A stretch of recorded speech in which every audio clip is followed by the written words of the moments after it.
What is up, Knicks fans? Welcome back to yet another episode of Fireside Knicks with your hosts, Dylan and Ryan. And today we are going to be talking about one of the top offseason headlines for the Knicks, Mikal Bridges' looming extension. He's due for a contract extension pretty soon. He's now eligible for one this summer. We don't know if they're going to agree to one with him or not this offseason. It's going to be an interesting storyline to follow throughout the summer. And that's what we're going to talk about today, whether or not the Knicks should extend him or not. So Ryan, first off, tell me how you're doing. And secondly, when you hear about Bridges being extension eligible, what is your initial reaction to that? Do you think they should extend Mikal Bridges this summer? Yeah, so the way I look at it with Mikal Bridges is you are in a situation where you have to, right? Like, you kind of have to. Unless a trade comes up that, you find good value for, which is on the table. I think that you have to look at the NBA ecosystem. You have to look at the way the Knicks have conducted as a front office, and you have to take into account that could happen. Julius Randle is a really good example of this. Emmanuel Quickley, another really good example of this. But I believe the writing was on the wall for both of those players, whereas the writing on the wall doesn't feel like it's there for Bridges. Had the Knicks kept Tibbs, I might have felt a little more strongly about, I think there's a real possibility that one of Mikal Bridges or Karl Anthony Towns gets moved, because you could argue that neither player fit the Tibbs scheme very well, or that Tibbs didn't get the most out of them, and that could be partially on the player, or that the organization felt that was a player thing, not a coaching thing. The organization clearly feels it was a coaching thing, not a player thing. So, Dylan, I think that they believe in Mikal Bridges. I think they're going to extend Mikal Bridges, and I also don't think the contract extension is like a backbreaker. It isn't some contract that's going to completely close off your window or put you in a situation where you simply cannot win basketball games. Now, I do want to point out, I wonder if he's willing to take less than the max that he will sign for, if that makes sense. I wonder what his priorities are. Now, I will not fault him if he decides, hey, I want to make money. I want to make the most money possible. I want to guarantee as much money on my contract as humanly possible. I'm not going to hold that against him. But I also do wonder, if you're the Knicks, do you say, I don't think you're going to get that on the open market. I don't think a team's going to give you $154 million. I don't think that's what your value is. Now, to declare that to a player a year after trading 5 first-round picks for them would be quite the statement. It'd be quite an absurd thing to say in negotiations, and that's something Mikal Bridges would likely say. So I think it's a very nuanced situation, but end of the day, I believe that they will end up signing Mikal Bridges to the extension, and that things will kind of go as normal. The only thing I'm really monitoring here is how much Bridges will actually end up signing for.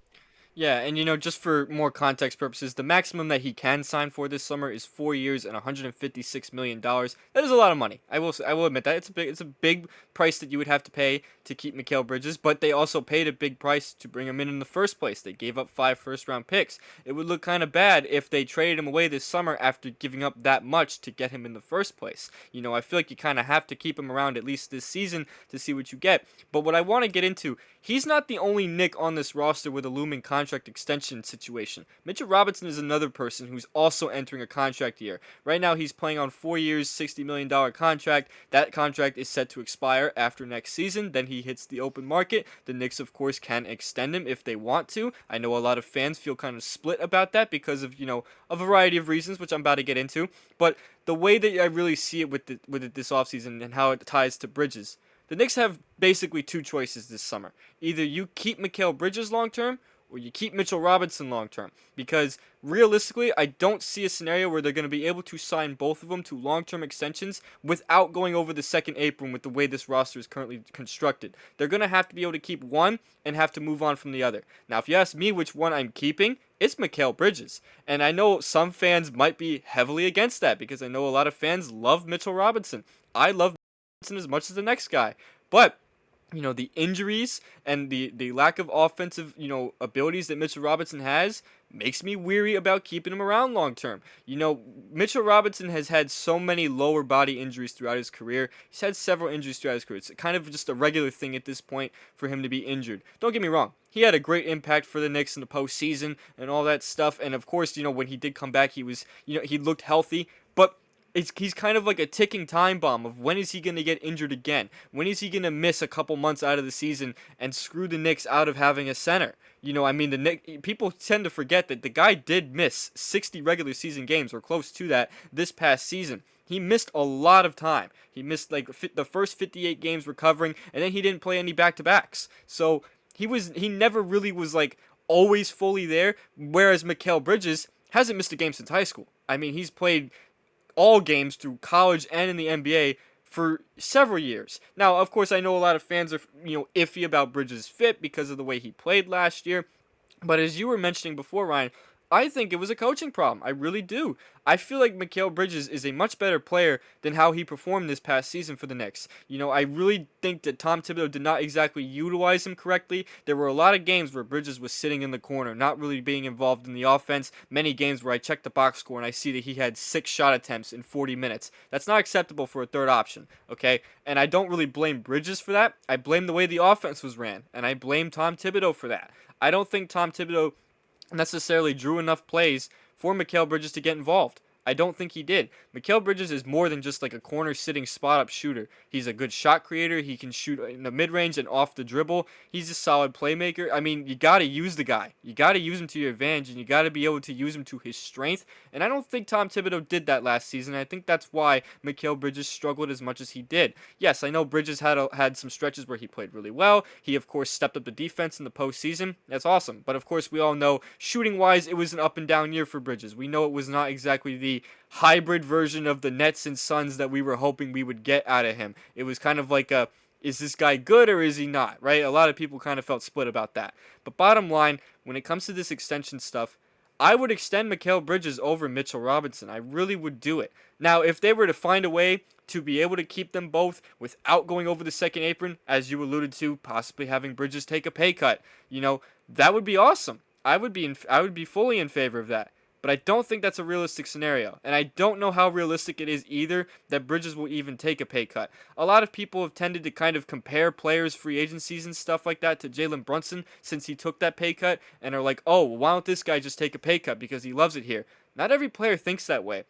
In fact, most players, they think about themselves and how their financial situation is. Mikal Bridges has had some solid contracts, at this point in his NBA career, but he's about to get easily the biggest one he's ever getting and possibly the biggest one he'll ever get.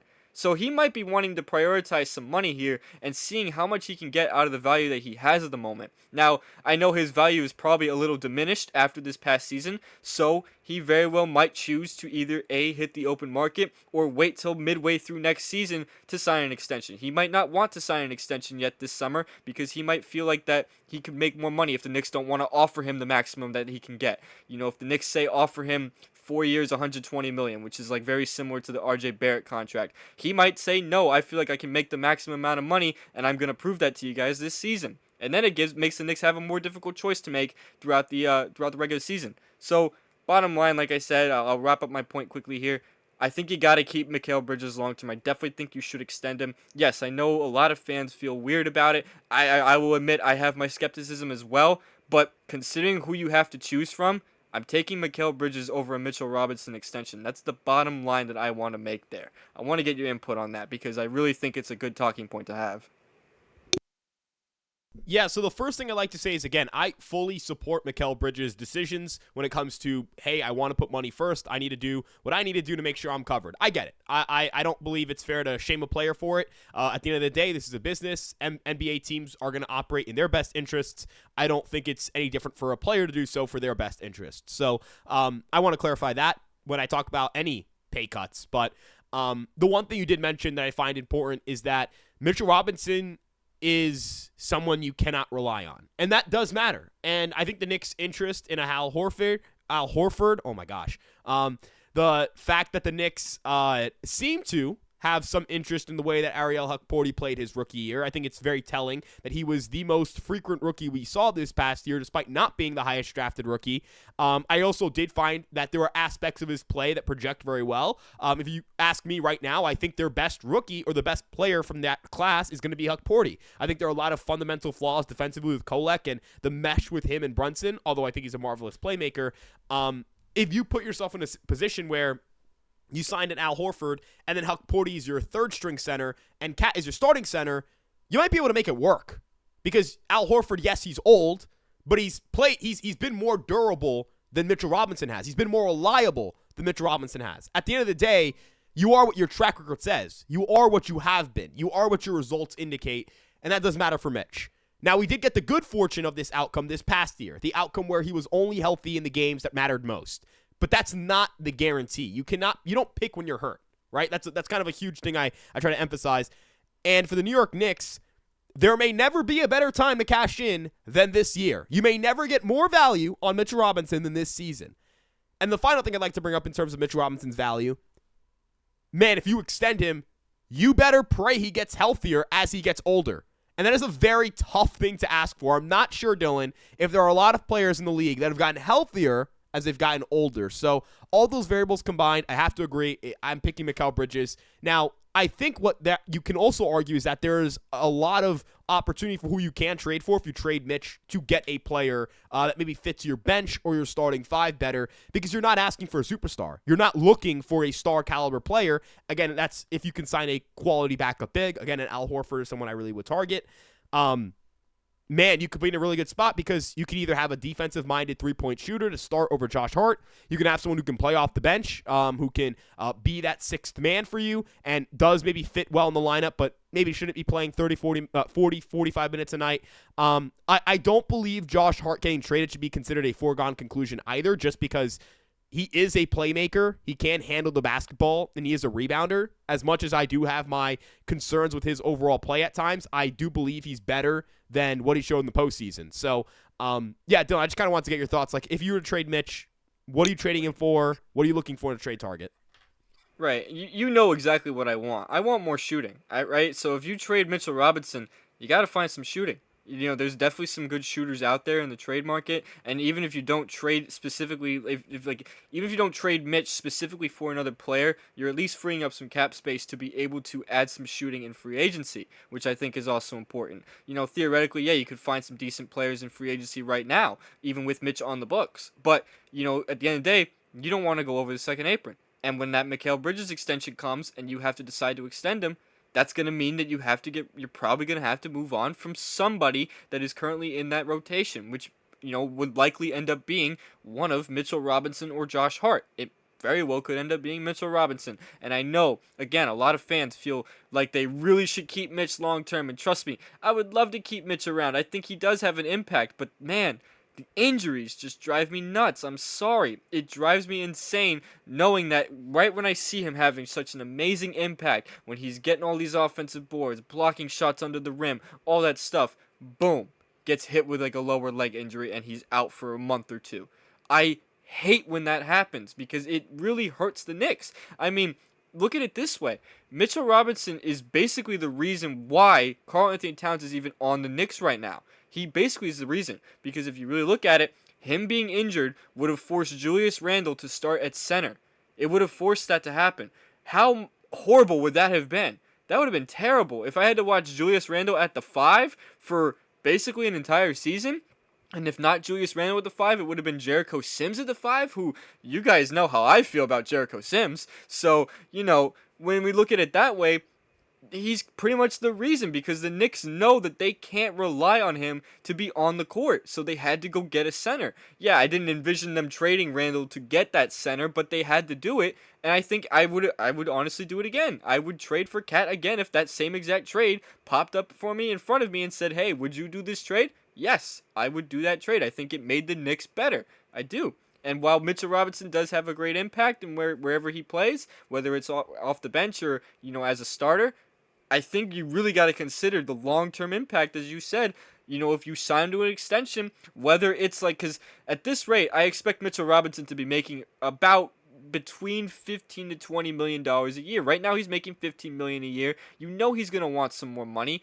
He might end up making $20 million a year. His value might also be lower, so maybe he makes less than that. But either way, I expect the Knicks to want to, you know, they'll engage in conversations with Mitch, but I don't really know how that's going to go, because if Mitch wants more money, then who knows what's going to happen. You know, he might command a lot more money because of the impact that he has, even if he is hurt all the time, or even if his value is lower because he's not on the court so often. The impact that he has when he is on the court is going to play a role, and he might tell them, hey, you guys need me, and because you guys need me, I want to maximize this opportunity and get as much money as I can.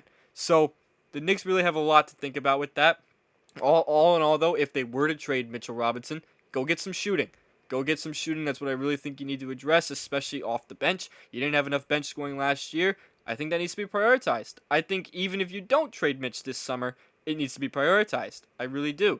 But bottom line, to you kind of wrap up my point, and before we do wrap it up, I'll pass it back off to you. But bottom line here that I want to make is that Mikal Bridges, with this extension stuff, you got to do it. I think you should do it as much as, again, I know how topsy-turvy his first year as a Knick was, but one, I feel confident that he will play better under a better offensive system. I really do believe that.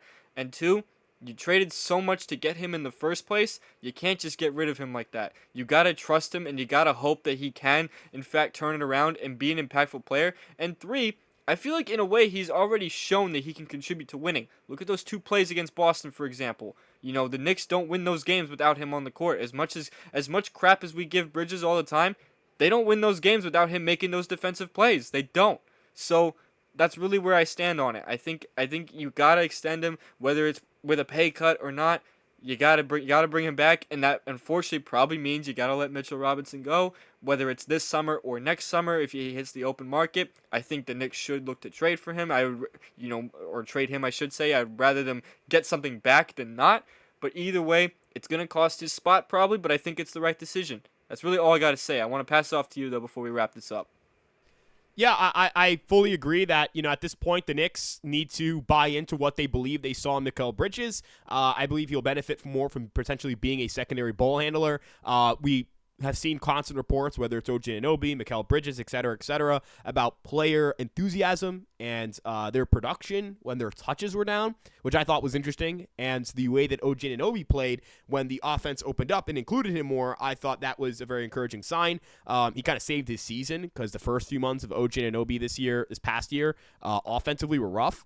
And then for Mikal Bridges, just hope that he has a better year because I think he's totally capable of it, as you mentioned. I think this team was kind of a group of misfits despite being very talented. They were a puzzle that was not put together very well, and I think that has to do with coaching. So, yeah, we'll see where that goes as the off-season goes on.